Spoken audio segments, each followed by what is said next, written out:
for coming out, you guys. No It's problem. a little bit of a short notice. And basically, I'm just going to go from the start. I've seen you guys talk when just a few years back, where really all I knew you guys was the two sisters, because it's the first time I've ever seen you. Up until now, you guys have grown amazingly. It's been crazy. What's it been like from the success and the way it's been? Like, things have changed a lot. Our songs have changed, definitely. Our lineup has changed because we added David. And yeah, it's been great. Like, we just have a lot more fun writing and stuff. We're playing a lot more shows than we did back then, and hopefully just improving with everyone. And what actually caused you to bring on David? It's kind of a long story. Yeah, we really wanted a bass player, and he wasn't our first, like, the first guy who auditioned for our band, but we had a lot of different bass players who wanted to join, and he was just the best one, I guess. Yeah. It was weird because, like, as you know, we used to do it just Sades and I. Yeah. But then we were like just a two-piece. But then everyone kept saying, you need to get a bass player. You should get a bass player. Like, really fill out your sound. So we were like, I guess. So I don't know. We just held auditions and we weren't really into it. Yeah. None of the people we played with, a couple different people. Just, you know, one-off shows with them, and it just didn't really fit. But then I don't know. We ended up jamming with David, and he just had a really good vibe, and our personality was just nice. Clicked. Yeah. And like you said, you guys have been playing a lot more shows recently. Of course, there's school and your personal life. Yeah. How do you balance that all? You know what? Everyone asks me that, and it's not that hard. You know, it's not as hard as everyone thinks. Basically, you just, if you really want to, you'll find a way to do it. You know? How about you guys? How do you balance it all? Honestly, I don't really have much of a life outside the band. Like, I have my social life, which half encompasses the band. Like, most of the times that I'm going out somewhere or hanging out with friends, it's either like after practice or because I'm at a show or something like that.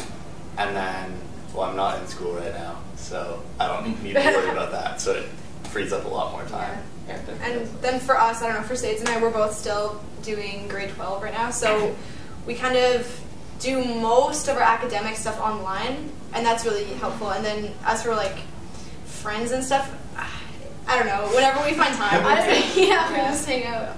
And a lot of our friends are actually in bands too, so that's helpful because we spend a lot of time together. That's definitely. Yeah. And then tour life, what's that like? Well, it's different depending on like where you go and who you're with and what kind of tour it is. Like, I don't know, it's pretty awesome though. The three of us get along really well, and we just like traveling to different cities and meeting new people and stuff, so it can get like tiring, but I don't know, like at this point we're still a pretty young band, so we're really into touring. Yeah. We're not sick of it. We're not jaded yet. Yeah. Do you have any interesting or surprising stories, embarrassing stories from tour life? Well, there's a few, I guess. Do you care to share? That's so embarrassing, but I'm trying to think of a good one because there's so many like. Oh my god! Oh my god! Well, okay, for this time, Mercedes forgot to bring a toothbrush and like all her stuff. So good job. all the important stuff. Yeah, so I don't even have to go buy all that shit now. I have to go buy it. I don't know, just stuff like that. You can tell we're pretty inexperienced because like. I don't know. I always need those two guys. I'd forget like all my gear if it weren't for them. So yeah, we've done that a couple times. Just forgotten. Oh, we were touring with this one band who we just like to play pranks on them and stuff like that. So it was in the middle of winter in Quebec, and we took a snowball and we basically like packed it really tight. It was like an ice ball, and we shoved it in their tailpipe of their van. Hoping that their van would like backfire or something. We're really nice people. Yeah. And just recently, you guys were a top 100 bands on AP. What's that like? What do you have to say about that? What's that like? Awesome. Like, I love AP magazine, and when our music video came out, they put it on their website and everything. So they've just been really awesome to us and stuff. And yeah, they have awesome articles, and they're great. Great. I've actually seen your music video. Just watched it the other day. Cool. What's it been like, kind of it's a kind of different feel that I've gone from the other music videos I've seen. Yeah. Well, how was it like? Because definitely it's the fight scene, you're shooting guns, driving. It's kind of an interesting tale. That's more the sort of stuff we like to do, like every day. Every day. We're always getting gunfights. Thug life. No, but like we tried 2 different directors for this one. That we did like the past 2 with the same director, and he was awesome. And then we tried like 2 different ones for this one, and they collabed and they came up with an awesome script. And basically, I think the reason why it's so, so different and so much more like a movie is because they emailed us, and basically the first thing they asked us was like, okay, well, give us a list of your favorite movies. So then we each gave them a list, and then from that they wrote kind of like a dark, like Pulp Fiction-y type script for us. So I don't know. It's the sort of stuff that we like to do and we like to watch. It's definitely interesting, the shooting scene. Yeah.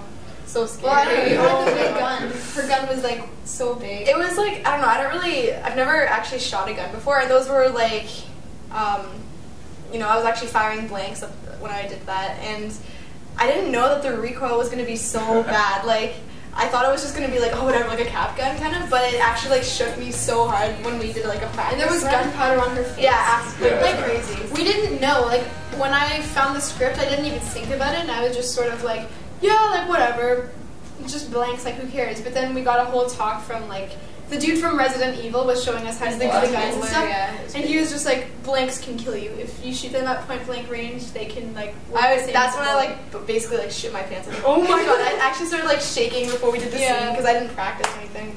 But luckily hers were first and then mine. Yeah. And I had like this. Her bullets are like this big. Mine are like that. Like they're so small. And I had like this little revolver, so it was good to watch her do it. Then I could do mine. Yeah. Yeah. And then, of course, you guys are on the homeschool records. What can we expect? You guys are signed on to a record label now. What can we expect for you in the future or the rest of 2012? Well, we just got the news today. We're like about to do a couple shows with a band called The Pretty Reckless. We're doing one in Toronto and in Quebec and in Montreal at some awesome theaters, so we're really stoked. We're releasing an acoustic EP, which is acoustic versions of all the songs on the EP that we just released. And then we're going to release another EP, which is all new originals.